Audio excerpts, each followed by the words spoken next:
성도 여러분 안녕하세요. 우리 시가서 완전정복 우리 시편 5번째 시간입니다. 우리 주일 오후 시간에 이렇게 함께 온라인으로 모이셔서 또 말씀 공부에 참여해 주신 우리 성도들 모두에게 감사의 말씀드립니다. 우리 다 같이 기도함으로 오늘 성경 공부 함께 시작합니다. 사랑과 은혜가 충만하신 하나님 아버지, 세상이 우리의 머리를 향해 쏟아붓는 그런 거짓된 정보들과 또 헛된 선전들에 저희를 대항하여서 하나님의 말씀으로 우리 자신을 깨우고 또 우리의 마음을 하나님의 사랑으로 채우고자 합니다. 주께서 이 시간 함께하여 주셔서 성령의 감동으로 쓰여진 이 귀한 말씀을 듣고 읽을 때 저희들 마음 가운데 하늘나라를 소망하는 기쁨이 넘칠 수 있도록 도와 주시옵소서. 오늘 함께한 성도들 모두를 축복합니다. 주께서 이 말씀이 성도들의 마음 가운데 새겨져서 전하는 자나 또한 듣는 자 모두에게 복된 귀한 주의 은혜의 수단이 되어줄 수 있도록 역사하여 주시옵소서. 감사드리며 예수님 이름으로 기도합니다. 아멘. 성도 여러분, 오늘은 이제 시편 5번째 시간으로 시편 제4권 우리가 함께 살펴보는데, 성도들께서 오늘 강의를 들으시고 이 영상을 보신 후에 우리 시편 90편서부터 106편까지 우리가 한 주 동안 읽어가시면 되겠습니다. 우리 시편 4권은 17편 정도밖에 되지 않아요. 그래서 짧아서 앉은 자리에서 그냥 읽으실 수도 있는데, 우리 성도들께서 찬찬히 묵상하는 마음으로 하나님께 올리는 기도를 올린다 생각하는 마음으로 우리 천천히 묵상하면서 읽어주시기를 부탁드립니다. 이제 슬라이드 보시면서 오늘 시편 4권에 대해서 함께 말씀을 나눕니다. 시편 4권의 특징은 모세가 강조되고 있습니다. 시편 1권에서는 다윗의 탄식시가 강조되었고, 또 시편 2권에서는 고라 자손의 시가 나왔죠. 그리고 지난번에 살펴봤던 시편 3권에서는 아삽의 시가 나왔습니다. 이제 4권에서는 모세의 시편이 90편 단 하나밖에 없음에도 불구하고 다른 시편의 기도와는 다르게 모세가 굉장히 강조되어 나옵니다. 4권 밖에서 모세의 이름은 단 한 번밖에 나오지 않아요. 그런데 이 시편 4권 17편의 시편에서는 모세라는 이름이 무려 8번이 나옵니다. 그러니까 9번 가운데 8번이 제4권에서 등장하는 셈이죠. 한번 저희들 찾아볼까요? 일단 시편 4권을 열자마자 너무나 우리에게 잘 알려진 시편 90편의 제목, 하나님의 사람 모세의 기도, 하나님의 사람 모세의 기도 하고 나오죠. 또 99편 6절 보시면 그의 제사장들 중에는 모세와 아론이 있고 아론과 함께 모세의 이름이 나옵니다. 103편 7절 보시면 그의 행위를 모세에게, 그의 행사를 이스라엘 자손에게 알리셨도다. 불고편 26절에도 그리하여 그는 그의 종 모세와 그의 택하신 아론을 보내시니, 또 모세와 아론이 강조되어 나옵니다. 106편 16절 23절 그들이 진영에서 모세와 여호와의 거룩한 자 아론을 질투하며 그러므로 여호와께서 그들을 멸하시리라 하였으나 그가 택하신 모세가 그 어려움 가운데에서 그의 앞에 서서 그의 노를 돌이켜 멸하시지 아니하게 하셨도다. 그 다음에 성도 여러분 106편 32절 보시면 106편 32절에 그들이 또 무리바 물에서 여호와를 노하시게 하였으므로 그들 때문에 재난이 모세에게 이르렀나니, 그러니까 모세가 가나안 땅에 들어가지 못하는 이유를 이스라엘 백성의 불평과 또 반역으로 보고 있습니다. 106편 33절 이는 그들이 그의 뜻을 거역함으로 말미암아 모세가 그의 입술로 망령되이 말하였음이로다. 네. 그래서 제4권은 모세가 강조되고 있다라는 것을 성도들께서 기억하시면서 제4권을 읽어주시면 좋겠고요. 성도 여러분, 이 유대교 교인들, 그러니까 우리 기독교 말고 구약 39권의 성경만 성경으로 믿고 있는 유대인들에게는 가장 중요한 사람을 꼽으라면 모세를 꼽습니다. 물론 그들에게 믿음의 조상인 아브라함이 중요하고 또 오고 올 메시아의 표상이고 또 다윗의 왕국의 창시자인 다윗이 무척 중요하지만, 그럼에도 불구하고 유대인들은 하나같이 모세를 가장 중요한 인물로 꼽고 있습니다. 왜 그럴까요? 모세를 통해서 비로소 이스라엘 민족이 민족으로서 독립을 이루었죠. 애굽에서부터 탈출하여서 출애굽하여서 가나안 땅으로 들어가게 되었습니다. 그래서 모세야말로 이스라엘 민족의 민족적 지도자다라는 그런 의식이 굉장히 많았고요. 또 특별히 모세를 통해서 하나님의 율법의 말씀, 모세 오경의 말씀이 주어지게 됩니다. 그래서 시내산에 올라가서 하나님과 독대하면서 하나님으로부터 나오는 복된 율법의 말씀을 모세가 전부 다 받아서 십계명 돌판을 상징적으로 하여서 이스라엘 백성에게 율법을 전해주고 그 율법을 바탕으로 하나님과 이스라엘이 언약 관계에 들어가게 되는 그런 언약 관계의 중보자의 역할을 감당하고 있죠. 그래서 이 유대인들에게 있어서 모세가 너무나 중요합니다. 그래서 예수 그리스도께서 성육신 하시기 전에 우리 시편의 그런 기도에서도 이 사권에서 특별히 90편 모세의 기도, 이스라엘 백성에게는 무척 중요한 시편의 기도라고 할 수 있습니다. 시편 4권의 전체의 주제는 성도 여러분 뭘까요? 시편 4권은 하나님의 불쌍히 여기심입니다. 하나님께서 이스라엘을 불쌍히 여기셔서 그들의 범죄로부터 그들을 용서하시고 이방 민족에게 압박당하는 그들의 고난과 고통을 돌아보셔서 이들을 회복시켜 주시기를 간절하게 바라는 하나님의 불쌍히 여기심, 하나님의 은혜와 하나님의 자비, 하나님의 긍휼을 강조하고 있습니다. 그래서 시편 4권의 첫 시편이 90편인데요. 90편 13절 보면 여호와여 돌아오소서 언제까지니까 주의 종들을 불쌍히 여기소서. 언제까지 우리가 하나님 없이 이방인들에게 이런 핍박을 당하며 살아야 되겠습니까? 돌아오소서. 어서 돌아오소서. 주의 종들을 불쌍히 여기소서. 그렇게 시편 4권의 첫 시편은 90편이 열어주고요. 그 다음에 시편 4권의 마지막 시편인 106장 46절에서 그들을 사로잡은 모든 자에게서 긍휼히 여김을 받게 하셨도다. 불쌍히 여기소서, 긍휼히 여기라. 다 똑같은 히브리어 단어가 쓰였습니다. 긍휼히 여김을 받게 하셨도다. 하나님께서 우리 이스라엘 백성을 긍휼히 여겨주셨도다. 그래서 4권 전체의 주제는 하나님의 불쌍히 여기심, 하나님의 긍휼히 여기심이 4권 전체를 열어주고 닫아주고 있습니다. 성도는 모세는 모세 율법을 전달해준 그런 율법의 수여자이지만 또한 모세는 모든 선지자들이 본받아야 되는 바로 그 선지자입니다. 가장 중요한 선지자예요. 예언자죠. 선지자이기 때문에 단지 현재의 상황만 보는 것이 아니라 하나님께서 전해주시는 말씀과 지혜로 앞으로 일어난 일들을 예언할 수 있는 능력을 가진 자입니다. 그래서 모세는 단지 지금 출애굽한 이스라엘 백성의 일들만 다루는 것이 아니라 이 백성의 성품, 이 백성의 반역을 내다보면서 멀리 이 백성이 결국은 하나님을 부인하고 하나님께로부터 징계를 받아 이방 민족 가운데 또 흩어지게 될 것이다라는 것을 예언해주고 있어요. 그래서 이 시편 4권의 전체적인 신학적인 흐름 속에서 이스라엘 백성이 포로로 끌려가는 것이 전제로 되고 있습니다. 그러니까 이스라엘의 패망을 예언하면서 모세는 다시 시내산에 올라 하나님께 중보의 기도를 올려드리는 모습으로 시편 4권에서 등장하고 있습니다. 우리는 특별히 이제 모세 오경의 가장 마지막 책인 신명기를 보시면 신명기 32장에 모세가 가나안 땅으로 들어갈 이스라엘의 제2세대, 그러니까 차세대에게 이렇게 예언을 합니다. 신명기 32장 22절, 23절 보시면 그러므로 내 분노의 불이 일어나서 수올의 깊은 곳까지 불사르며 땅과 그 소산을 삼키며 산들의 터도 불타게 하는도다. 내가 재앙을 그들 위에 쌓으며 내 화살이 닿을 때까지 그들을 쏘리로다. 이스라엘 백성이 하나님의 분노를 격발케 해서 반역해서 하나님께서 더는 참으실 수 없어 이스라엘 백성을 가나안 땅에서 쫓아내시고 이방 백성들로 하여금 그들을 심판하게 하시는 그런 이스라엘 백성의 패망에 대해서 앞으로 일어날 500년 이후의 일에 대해서 예언하고 있는 거죠.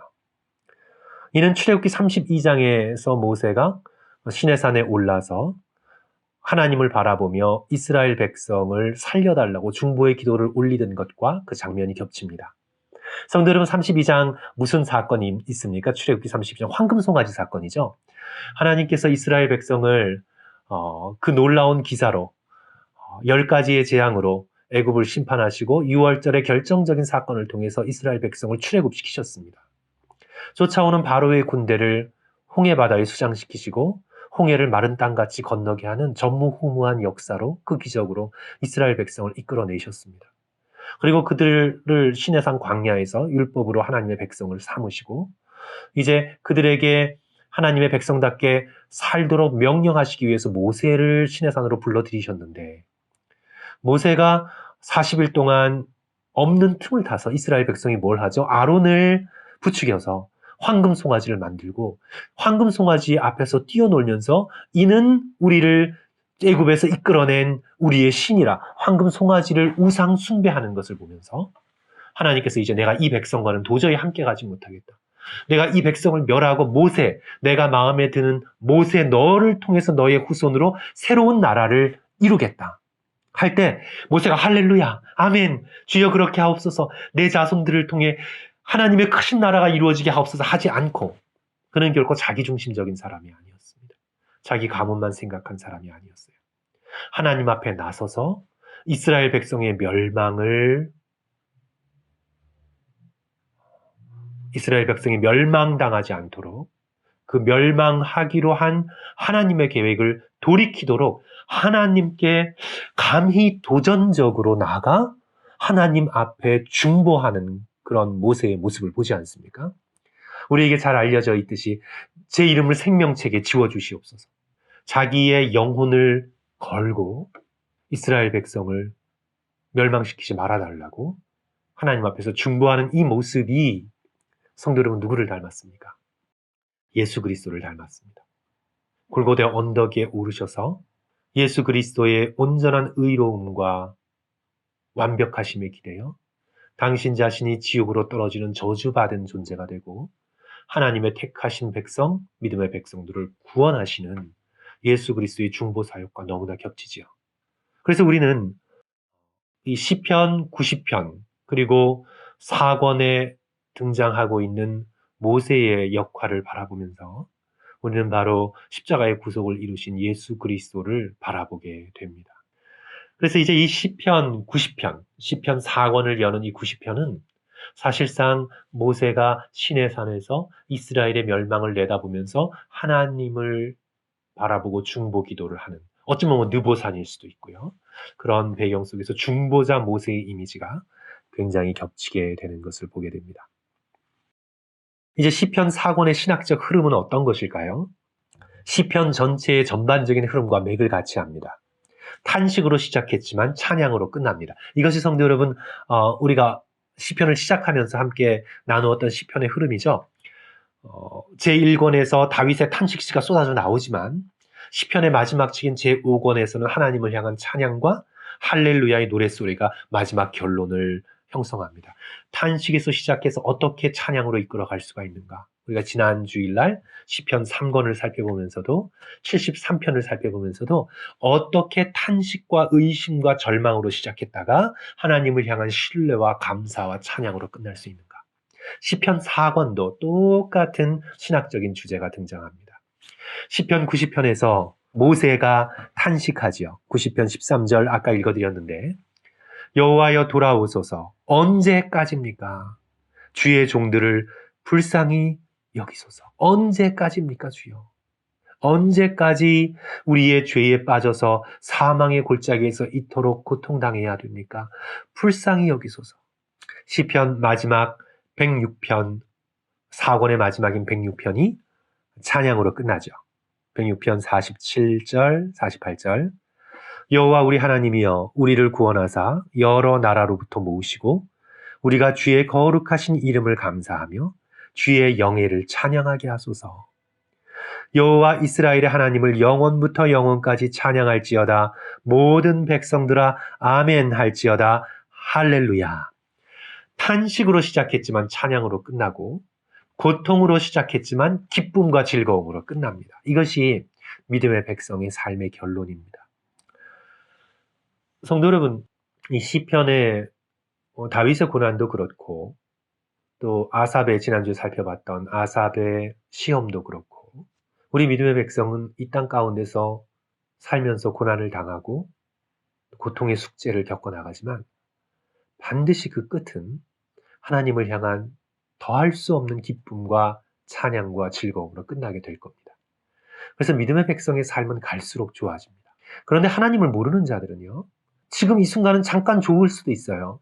자기가 욕심껏 누렸던 물질의 어떤 쾌락과 하나님 없이 자기의 만족만을 위해서 죽어라 달려가며 살았던 삶 속에서 지금 당장은 달콤한 꿀과 같은 그런 순간들을 보낼 수 있지만 그들을 기다리고 있는 것은 죽음이고 허무고 심판이기 때문에 갈수록 그들의 삶은 어두워지고 힘들어집니다. 믿음의 백성에게 있어서 고통은 마치 이런 것과 같은 거예요. 우리 팀 켈러가 비유를 했는데 성도 여러분, 우리도 이런 시간들이 좀 있죠. 지난날에 젊었을 때 고생을 돌아볼 때 내가 고생한 만큼 성공의 기쁨이 커집니다. 그러니까 부모님으로부터 다 물려받아가지고 무엇을 누리고 있는 사람은 그 기쁨을 몰라요. 뭐 당연한 줄 알아요. 그런데 어렸을 때부터 자수성가해서 자신의 맨손으로 고통과 고난과 멸시를 받으면서 이 놀라운 업적을 성공으로 이룬 사람은 그때를 돌아보면서 야, 내가 저때 고생했지. 내가 저때 저거 죽을 것만큼 힘들었는데 지금 누리고 있는 성공의 기쁨이 젊었을 때 겪었던 고통에 비례해서 훨씬 더 달콤하고 좋은 거예요.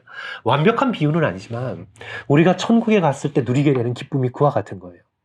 예수 그리스도를 위해서 내가 고통당하고 손해보고 내가 이 땅을 살아가면서 여러 가지 어려움과 고난을 겪지만 그때 내가 저런 고통과 어려움을 겪었지. 그러나 그 고통과 어려움이 변하여 지금 얼마나 큰 기쁨이 되고 즐거움이 되었는가. 우리의 고통이 마치 먼 옛날의 추억을 얘기하듯 그렇게 될 날이 반드시 있을 것입니다. 그 고통이 아무리 힘들어도 예수 그리스도께서 그러실 거예요. 오늘 우리를 바라보면서 내가 너희를 위해서 십자가에서 얼마나 고통을 당했는지, 그래서 내가 그런 고통을 겪었기에 너희들이 이 구원의 기쁨을 누리고 있으니 내가 얼마나 기쁜지 모르겠다. 내가 너희들을 바라보면서 내가 그때 십자가의 고통 당하기를 정말 잘했구나 하면서 오히려 예수 그리스도께 십자가의 고통이 기쁨의 근원이 되실 것입니다. 우리도 마찬가지예요, 성도들. 우리가 믿음으로 우리의 삶 속에서 당하는 고통을 겪어나가면 그 고통이 변하여 놀라운 기쁨이 될 거예요. 그래서 믿음의 백성의 결단은 어떤 거냐 하면 성도 여러분 이런 겁니다. 나에게 고통이 있고 어려움이 있을 때 이런 마음 자세요. 주님, 천국에서 내게 얼마나 더 큰 기쁨을 주시려고 내게 이런 고통을 허락하십니까? 내가 믿음으로 견뎌가겠습니다. 얼마나 더 큰 상을 주시려고 저에게 이런 어려움을 겪어 나가게 하십니까? 주님, 믿습니다. 이 고난이 변하여 기쁨이 될 것을 믿습니다. 이런 믿음으로 성도 여러분, 시편 전체의 그런 말씀을 읽어 나가시면서 고난을 넉넉히 극복할 수 있는 저와 여러분 되었으면 좋겠습니다. 이제 성도 여러분들과 함께 한 10분 남짓 우리 시편 90편 모세의 기도를 우리가 함께 살펴보면서 오늘 우리 강의를 이어갑니다. 시편 90편은요, 교회 역사에서 주로 장례식 때 많이 읽혀졌던 시편입니다. 성도 여러분, 장례식 때 왜 이 시편을 읽게 되었을까요? 슬픔과 상실을 통해 죽음이라는 현실에 직면하게 하면 죽음 앞에 비로소 설 때 우리가 모든 헛된 환상을 내려놓고 reality, 실체를 바라보게 됩니다. 슬픔과 상실을 통해 죽음 앞에 직면할 때에만 정말 실제하는 것이 무엇인가를 깨닫게 돼요. 그게 뭐예요? 바로 하나님이에요. 하나님. 그래서 시편 90편 1절과 2절은 이렇게 시작합니다. 주여, 주는 대대에 우리의 거처가 되셨나이다. 산이 생기기 전 땅과 세계도 주께서 조성하시기 전 곧 영원부터 영원까지 주는 하나님이시니이다. 주는 하나님이십니다. 여태까지는 돈이, 여태까지는 나의 인생이 안전히 하나님인 줄 알았는데 그 모든 것이 다 흔들리고 죽음 앞에 직면해 보니 주는 하나님이십니다. 하나님의 하나님 되심에 대한 고백을 모세가 하고 있죠. 성도 여러분, 이 시편 90편을 딱 읽으면서 어떤 느낌이 드세요? 스케일부터가 다르지 않아요? 벌써 이 모세가 접근하고 있는 이 스케일이 천지 창조 이전으로 돌아갑니다. 산이 생기기 전, 땅과 세계도 주께서 조성하시기 전, 곧 영원부터 영원까지 주는 하나님이시니.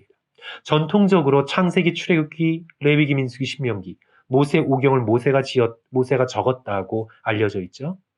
그렇기 때문에 모세는 하나님의 창조를 바라보면서 그 스케일부터가 다르잖아요. 이 90편에서 벌써 스케일부터가 창조의 스케일로 열어가며 하나님 앞에 나아가고 있습니다.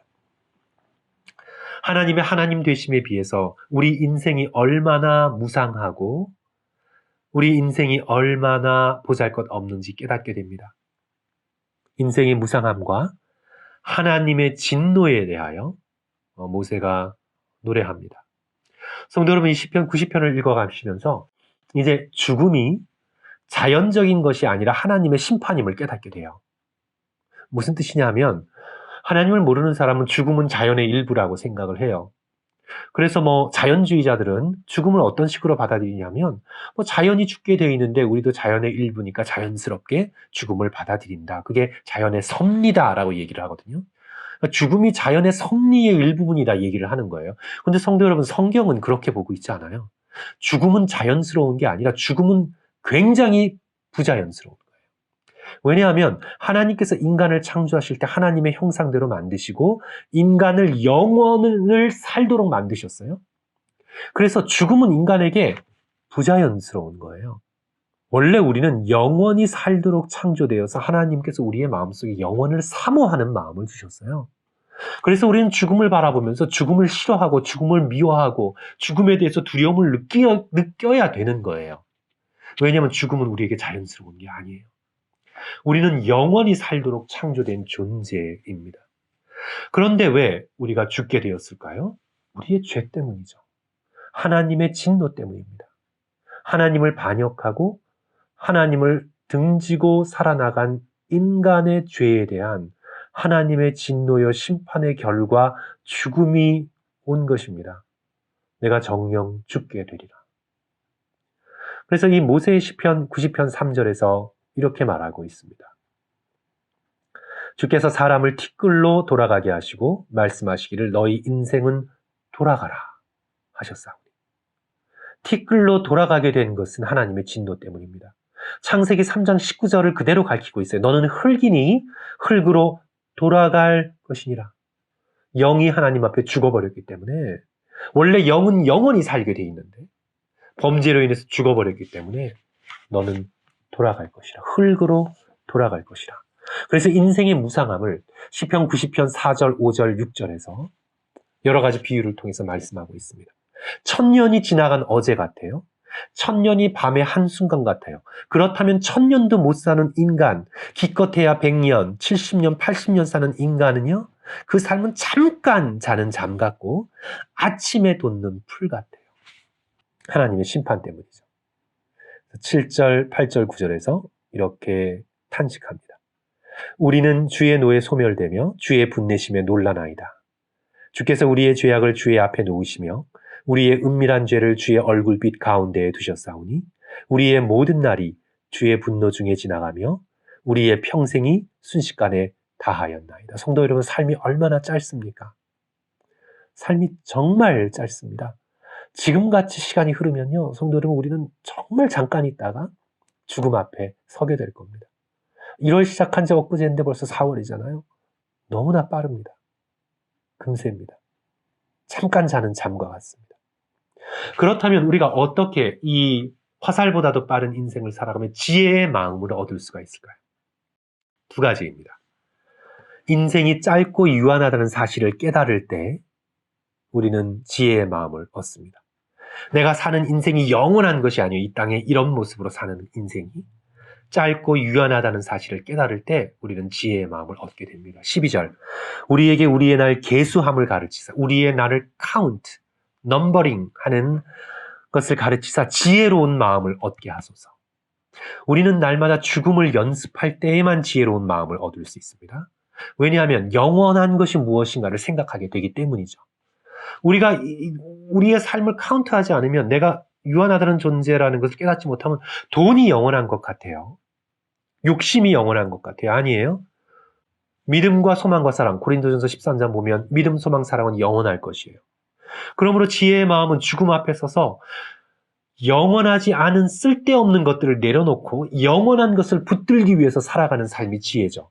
내가 믿음을 가지고 살고 사람들을 의심하며 사는 것이 아니라 믿음을 가지고, 하나님에 대한 믿음을 가지고, 낭망하며 절망하며 사는 것이 아니라 천국의 소망을 가지고, 우리 주변에 있는 사람을 사랑하고 하나님을 향한 다함이 없는 사랑으로 살아가는 것, 미움과 무관심과 자기중심으로 사는 것이 아니라, 그래서 우리는 죽음 앞에 설 때 비로소 영원한 것을 향해 살아갈 수 있는 지혜의 마음을 얻게 되고, 두 번째로 하나님을 두려워하고 마지막 심판이 있다는 사실을 깨달을 때 우리는 지혜의 마음을 얻게 됩니다. 11절 성도 여러분, 우리 다 같이 읽을까요? 누가 주의 노여움의 능력을 알며 누가 주의 진노의 두려움을 알리까? 성도 여러분, 우리가 하나님의 심판의 날을 만날 준비가 되어 있나요?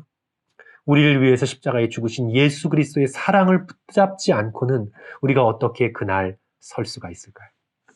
그리하여서 모세는 마지막으로 결론으로 하나님의 인자하심과 은총에 관해 간구합니다. 이 부분을 제가 읽어드리고 오늘 말씀 마칩니다. 여호와여 돌아오소서. 언제까지니까 주의 종들을 불쌍히 여기소서.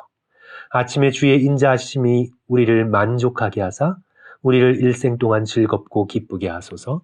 우리를 괴롭게 하신 날수대로와 우리가 화를 당한 연수대로 우리를 기쁘게 하소서. 주께서 행하신 일을 주의 종들에게 나타내시며 주의 영광을 그들의 자손에게 나타내소서. 주 우리 하나님의 은총을 우리에게 내리게 하사 우리의 손이 행한 일을 우리에게 견고하게 하소서. 우리의 손이 행한 일을 견고하게 하소서. 성도 여러분, 만약 이스라엘 백성이 이 시편을 올려드린다면 뻔뻔하죠. 이스라엘 백성이 무슨 공로로 우리를 불쌍히 여기고 즐겁게 하고 만족해 하고 기쁘게 하고 견고하게 하소서 말할 수 있나요? 이 시편은 모세가 올린 시편이기 때문에, 하나님과 인간 사이의 중보자로서 모세가 올린 시편이기 때문에 가능한 거고, 불완전한 모세가 아니라 완벽한 모세의 자리 가운데 예수 그리스도께서 올리신 중보의 기도이시기 때문에 이 기도가 능력이 있는 거예요. 예수 그리스도의 십자가의 공로로 주여 우리를 불쌍히 여기소서, 우리를 만족해 하소서, 우리를 즐겁고 기쁘게 하소서, 우리를 견고하게 하소서. 사랑하는 성도 여러분, 시편 제4권 읽어 내려가시면서 골고다 언덕을 바라보시고 예수 그리스도의 십자가를 붙드시는 저와 여러분 되시기를 주님의 이름으로 간절히 축원합니다. 성도 여러분, 들어주셔서 감사합니다. 다음 주에 뵙겠습니다.